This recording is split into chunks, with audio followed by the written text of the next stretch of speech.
এখানে আমি দেখেছি 4 দশক ধরে ভারত সেবাশ্রম সংঘ সন্ন্যাসীদের যাদের উপরে অম্লান আশীর্বাদ রয়েছে তার অন্য নাম হচ্ছে শ্রীমতী মমতা বন্দ্যোপাধ্যায়। হয়তো 2-4 জন অন্য কিছু থাকতে পারে, কিন্তু আমাদের এখানে গঙ্গাসাগর শাখার যে স্বামী ছিলেন কন্হৈয়ালাল মহারাজ, যেদিন দিদি ভারত সেবায় ঢুকত উনি কাজেই যেতেন না, কর্ম থেকে কর্মান্তর অন্য নাম ছিল স্বামীজির কাছে ব্রত, কিন্তু দিদিকে অতটা ভালোবাসতে তার জন্য উনি কোনো কাজে যেতেন। আজকে মমতা দিদি আসলে আমি থাকবো, মমতা বলে ডাকতেন, কিছু মনে করবে না দিদি, আজকে মমতা আসলে আমি থাকবো। স্বামীজির দেহান্ত হয়েছে, সেই স্বামীজিকে শ্রদ্ধা জানিয়ে দিদি স্বামীজির দ্বারা উদ্ঘাটন করেছিলেন স্বামীজির নামে গঙ্গাসাগর ভারত সেবাশ্রম সংঘ। আগে দিদির সাথে ছিল, এখনই আছে, ভবিষ্যতে থাকবে। আর আমি 4 দশক ধরে ওড়িশা থেকে এসে ভারত সেবাশ্রম সংঘ গঙ্গাসাগরকে চিনি। গঙ্গাসাগর কোথায় ছিল? সব তীর্থ বারবার, গঙ্গাসাগরে একবার। এখনই এক কথায় সব তীর্থে একবার, গঙ্গাসাগর বারবার। রাজস্থান, হরিয়ানা, হিমাচল প্রদেশ, আন্ধ্র, প্রত্যেক প্রদেশ থেকে মানুষ আসে। আমরা বারবার বলছি এটাই জাতীয় মেলা। এখানে মহামিলন, মহাসমন্বয় ঘটিয়েছেন মাননীয় শ্রীমতী মমতা বন্দ্যোপাধ্যায়। সব তীর্থ একবার, গঙ্গাসাগর বারবার। আজকে বহু প্রতীক্ষিত সাগরবাসী 3.5 লাখ মানুষের জন্য নয়, সারা ভারতের মানুষের জন্য আজকে দিদি একটা অমূল্য পথ খুলে গেলেন। আমি দীঘার জগন্নাথ মন্দিরে গিয়েছিলাম উদ্ঘাটন উৎসবে। যদি স্বর্ণাক্ষরে লিপিবদ্ধ থাকে বাংলা ইতিহাসে, তার নাম হচ্ছে শ্রীমতী মমতা বন্দ্যোপাধ্যায়। একদিকে জগন্নাথ মন্দির, অপরদিকে গঙ্গাসাগর। আজকে আমি দিদিকে বিরক্ত করব না, বহুত কর্মব্যস্ত। আমি গুরু মহারাজকে প্রার্থনা করব দিদি দীর্ঘ জীবন লাভ করুক। আর বিজয় যত্র যোগেশ্বর কৃষ্ণ যত্র পার্থ ধনুর্ধর তত্র শ্রী বিজয়মূর্তি ধূপ ধীতি মতের গো।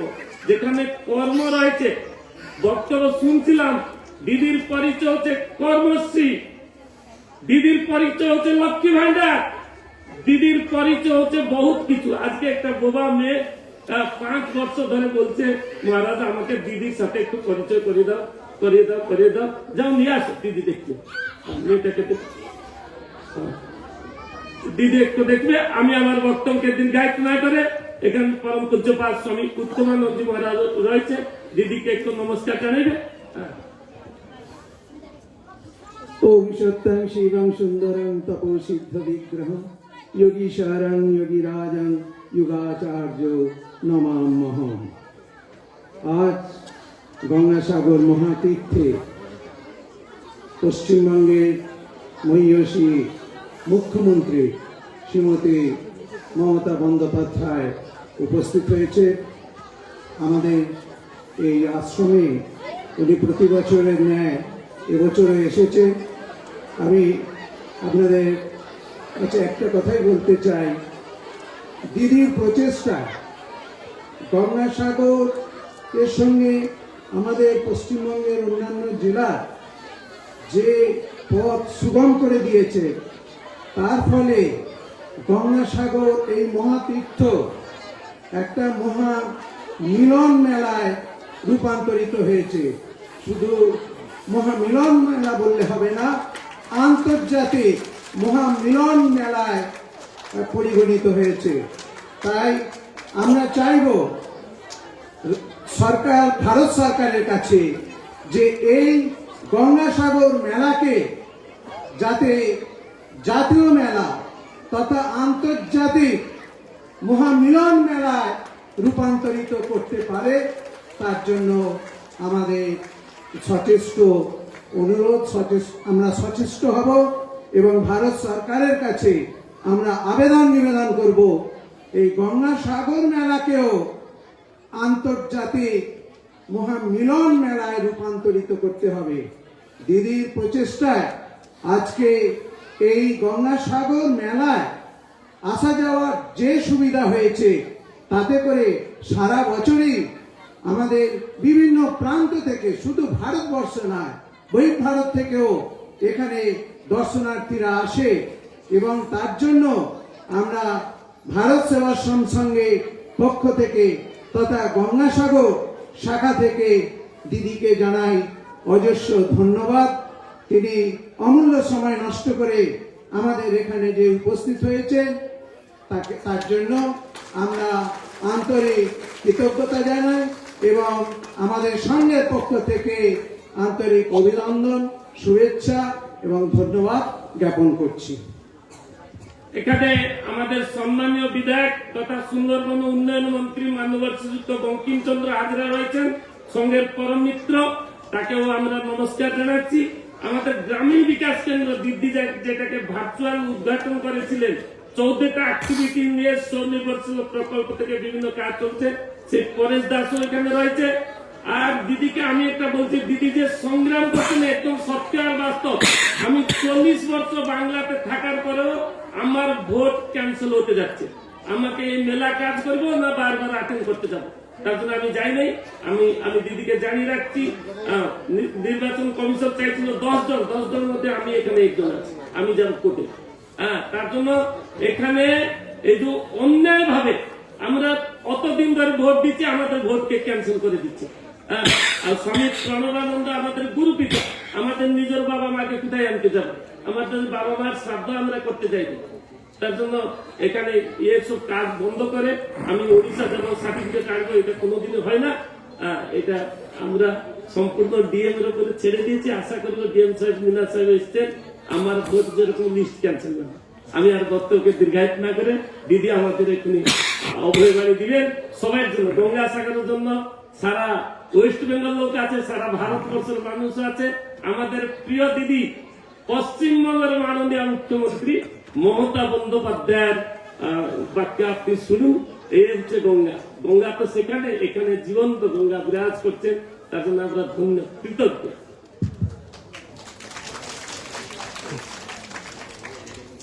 শ্রদ্ধেয় মহারাজ, সভাপতি মহারাজ এবং সেক্রেটারি মহারাজ, উপস্থিত অন্যান্য মহারাজগণ এবং যারা এখানে সাধুসন্তরা আছেন এবং ভারত সেবাশ্রম সংঘের সাথে যুক্ত সকল ভাই এবং বোনেরা, এবং বসে আছেন যে সমস্ত আমার মা ভাই বোনেরা বা যারা অতিথিশালায় আছেন, সংবাদ মাধ্যম প্রশাসন থেকেও সবাই আছেন।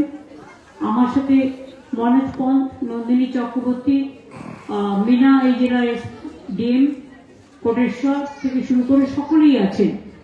আমার এখানে সুপ্রতিম থেকে শুরু করে আকাশ মেঘারিয়া থেকে শুরু করে আরো অনেকেই আছেন, সব সেক্রেটারি আছে, জয়দেবও আছে, বাপি হালদারও আছে, আমি বঙ্কিমদাও আছে। আমি আপনাদের একথা বলবো যে আমি প্রতিবারই গঙ্গাসাগর মেলা, আমার আগে সিএস অনেকগুলো মিটিং করেছেন, আমি নিজেও করি এবং তারপরে আমি নিজেরা পুরো সেক্রেটারি টিম নিয়ে আমি নিজে একটু পরিদর্শন করতে আসি, যাতে নিজে চোখে একটু দেখা যায়। তো আপনারা জানেন যে 14-15 তারিখে মেলা আছে, পূর্ণ স্নান, কিন্তু ইতিমধ্যেই লোক আসা শুরু হয়ে গেছে এবং ওখানেও আউটগ্রাম ঘাটেও আমি 8 তারিখে যাব। ওখানেও কলকাতাতে একটা ওদের স্টক বার একটা হয়। তো যাই হোক, আগে গঙ্গাসাগর মেলায় যারা আসতেন তাদের কাছে একটা ট্যাক্স নেওয়া হতো, আমরাই কিন্তু সেই ট্যাক্সটা তুলে দিয়েছি।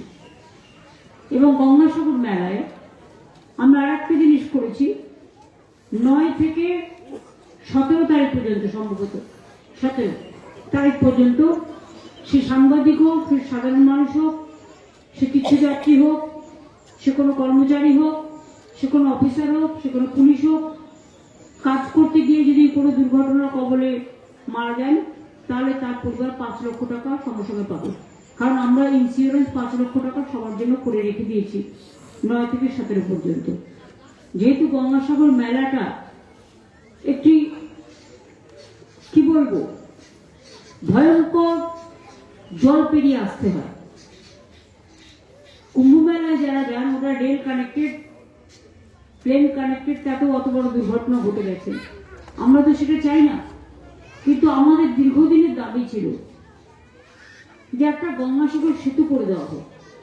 যাতে মানুষকে কষ্ট করে ওই একজন একজন করে নদী পার করে নিয়ে আসতে প্রশাসনের যে কি কষ্ট হয়, আর যারা দায়িত্বে থাকে তাদের সে মুখে বলা যাবে না। 6 মাস ধরে কাজ করতে হয় এর জন্য। তার মধ্যে বাইরে থেকে অনেকে আসে, তাদের থাকার ঘর, তাদের আমরা ওয়াশরুম বলি যেটা বলা হয়, শৌচালয়, তাদের পানীয় জলের ব্যবস্থা, অনেকে তো খাবার ব্যবস্থা সবকিছুই করা হয় এবং টোটালটাই রাজ্য সরকারের টাকায় হয়। বাঘের সাথে লড়াই করে, কুমিরের সাথে লড়াই করে আপনারা বেঁচে আছেন, জলের সাথে লড়াই করে। কখনো সুনামি, কখনো টর্নেডো, কখনো আমফান, এ তো আছে। তার মধ্যে দিয়েও দীর্ঘদিন ধরে বঙ্কিম দাই বলুন, পাথর প্রতিমা সমীর দাই বলুন, বাপি বলুন, প্রতিমাই বলুন, শৌকতি বলুন, মন্টু পাখিরাই বলুন, যোগরঞ্জনী বলুন, সবাই প্রশাসনের থেকে সবাই বারবার অনেকবার অনুরোধ করেছে। আমরাও অনেকবার অনুরোধ করেছি দিল্লিতে যে আমাদের এখানে একটা গঙ্গাসাগর সেতু করে দেওয়া হোক, যাতে মানুষের দুঃখের অবসান ঘটে। কারণ গঙ্গাসাগর মেলাটা কেন্দ্র করে 1 কোটির বেশি লোক আছে এবং তাদের পরপার করতে জলের মধ্যে দিয়ে খুব কষ্ট হয়। যাই হোক, যখন দেয়নি তখন ভিক্ষেপ চাওয়ার লোক আমরা নই। আজকে আপনারা দেখেছেন এলএনটিকে দায়িত্ব দিয়ে দেওয়া হয়েছে, পিডব্লিউডি দায়িত্ব দিয়েছে, টেন্ডারের মধ্যে দিয়ে এবং 1700 কোটি টাকা খরচ করে গঙ্গাসাগর সেতু তৈরি করার দায়িত্ব দিয়ে দিয়েছি এবং আজকে শিলান্যাস হয়ে গেছে। ওদের করতে যা সময় লাগবে, একটা বড় সেতু তৈরি করতে টাইম লাগে। এর আগেও আমরা বকখালি থেকে শুরু করে আরো অনেক জায়গা থেকে অনেক সেতু করে দিয়েছি, কিন্তু গঙ্গাসাগর সেতুটা স্পেশাল টাস্ক লাগবে, খুব হার্ড ওয়ার্কিং জব এবং সেই জন্যই যারা দায়িত্ব পেয়েছে তারা খুব ইম্পর্টেন্ট, তারা এসব কাজ করে অভ্যস্ত। সুতরাং আমি মনে করি তারা সঠিক সময়ে তাড়াহুড়ো করতে যাবে না, কিন্তু একটু ম্যান পাওয়ার বেশি লাগিয়ে এই সেতুটা হয়ে গেলে আমি মানসিকভাবে নিশ্চিন্ত হব। এই জল পেরোনোর যে চিন্তাটা প্রতি বছর থাকে, যতক্ষণ পর্যন্ত সব মানুষ ফিরে না যায়, সেই চিন্তাটা থেকে দুশ্চিন্তা মুক্ত হব। কাজে কাজটা আজকে শুরু করা হলো, এটার জন্য আমি সাগরের মানুষকে, বাংলার মানুষকে এবং সমস্ত তীর্থযাত্রীদের সকলকে আমার অনেক অভিনন্দন জানাই। মহারাজ বলছিলেন কেন্দ্রীয় সরকারকে বলতে জাতীয় মেলা ঘোষণার কথা, শুনুন আমি বারবার বলতে পারি না, আমরা অনেকবার বলেছি। যখন কান দেয়নি, 1 পয়সাও দেয়, এখানে কুম্ভ মেলায় কয়েক হাজার কোটি টাকা খরচ করে, গঙ্গাসাগরে 1 পয়সাও দেয়। যারা দেয় না তাদের কাছে আমি ভিক্ষে চাই না। এমনিতেই গঙ্গাসাগর মেলা জনতার আদালতে, জনমনে, গণজনে, এটা আন্তর্জাতিক বিশ্ব মেলা, এটা লিখতেই পারে। এটা জনগণের রায় বলছে, গণ আদালত বলছে। এর থেকে বড় আদালতের কোন স্ট্যাম্প প্যাড আমাদের দরকার নেই। আমার খারাপ লাগছে শুনি যে ভারত সেবাশ্রমের সঙ্গে মহারাজের নাম কেটে দিয়েছে। তার মানে বুঝতে পারছেন নাম কাটতে কাটতে কোথায় চলে গেছে। একদিন সবার নাম কাটতে কাটতে নিজেদের নামও কেটে দেবে, আর না কেটে দিলে মানুষই কেটে দেবে। যে অবস্থা, যেভাবে মানুষকে অসহায়, মানুষের উপর নিপীড়ন চলছে, আমি সরি। আমি ভারত সংঘকে আজকে না, দিলীপ মহারাজকে দীর্ঘদিন ধরেছিলাম। আমি যখন দক্ষিণ কলকাতার সাংসদ ছিলাম, যখনই আমি দেখেছি কোনো বন্যার মতো অবস্থা হয়েছে বা জলে রাস্তায় 1 কোমর জল, রাস্তায় রামকৃষ্ণ মিশন পড়ায় ভালো, কিন্তু সেবার কাজটা ভারত সেবাশ্রম করে ভালো। আমি দেখেছি ওরা রিক্সার মধ্যে বড় বড় গামলা নিয়ে খিচুড়ি তরকারি তৈরি করে লোককে দিত। এবং তখন থেকেই ওদের সাথে একটা সংযোগ আমার তৈরি হয়। এবং দিলীপ মহারাজ নিজে অসুস্থ আছেন, কিন্তু তা সত্ত্বেও তিনি আমাদের প্রত্যেকের প্রোগ্রামে আসেন। আমি তাকেও আমার প্রণাম জানাই। এবং যেটা দিয়ে শুরু করলেন মহারাজ, ভেতরে যখন মন্তব্য করছিলেন, একটা লাইন আমার মনে গেঁথেছে, ওম অখণ্ড মণ্ডলাকারম ব্যক্তি যেন চরাচরম তৎপদম দর্শিতম যেন তস্মৈ শ্রী গুরুবে নমঃ। আমি গুরুদেবকে প্রণাম জানিয়ে, পরমানন্দজিকে, আপনাদের সকলকে আমার প্রণাম জানিয়ে, নমস্কার জানিয়ে, আপনারা আমাকে যে মুড়িটা দেন, এটা আমাকে কামারপুকুর রামকৃষ্ণ মিশনে দেয়। ভাজা মুড়ি ঘরে, আমি অন্য কিছু না নিলেও ভাজা মুড়িটা আমি নিই।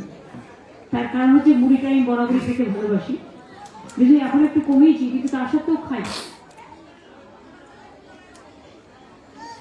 আর আমার সাথে লতা এসছে, ওইদিকে লুকিয়ে দাঁড়িয়েছে, এটা অভিষেকের মা। তো ও তো রেগুলার মুড়ি খাচ্ছিল। আমি বলেছি মুড়ি খাওয়াটা একটু কমা, কিন্তু শোনে না। আসলে সব দেশের লোকেরা একটু মুড়ি টুড়ি খেতে ভালোবাসে। তো সেই জন্য আমি পুজো পার্বণটা ওকে নিয়ে যাই, কারণ আমার একটা নিয়ম আছে। পুজোর দিনে না, পুজোর দিনে পুজোটা আমি ঘরের বউকে সাথে রাখি, কারণ আমাকে এখানে পুজো দিতে হয়, কপিল মুনির আশ্রমে পুজো দিতে হয়। পুজোটাতে আমি ঘরের একটা বউকে সাথে রাখি, এটা আমি পরম্পরা আমাদের, অন্য কিছু না, এরা শিখে থাকে। সেই জন্যই আমি সকল মা বোনেদের আমার প্রণাম জানাচ্ছি, শ্রদ্ধা জানাচ্ছি, সংবাদ মাধ্যমকে অনেক অভিনন্দন জানাচ্ছি। বয়োজ্যেষ্ঠরা অনেকে ওখানে বসে আছেন অনেকক্ষণ ধরে, তাদের আর বেশিক্ষণ বসিয়ে রাখা উচিত নয় বলে আমি মনে করি। সুতরাং আমি এইটুকু বলে, আপনার যে ভালোবাসা, যে সৌহার্দ্য, যে শুভকামনা জানালেন, এটা যেন বাংলার মানুষের উপর বর্ষিত হয়। আমি আপনাদের পুরো শুভকামনাটা বাংলার উপর বর্ষিত করলাম। ভালো থাকবেন, প্রণাম দেবেন, অনেক ধন্যবাদ।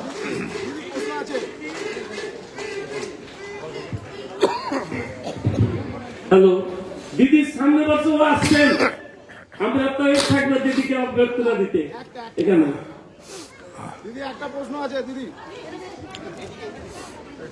সবাই বলুন গুরুজি ভগবান কি। আমাদের গর্ব শ্রীমতী মমতা বন্দ্যোপাধ্যায় কি। আসতে বছর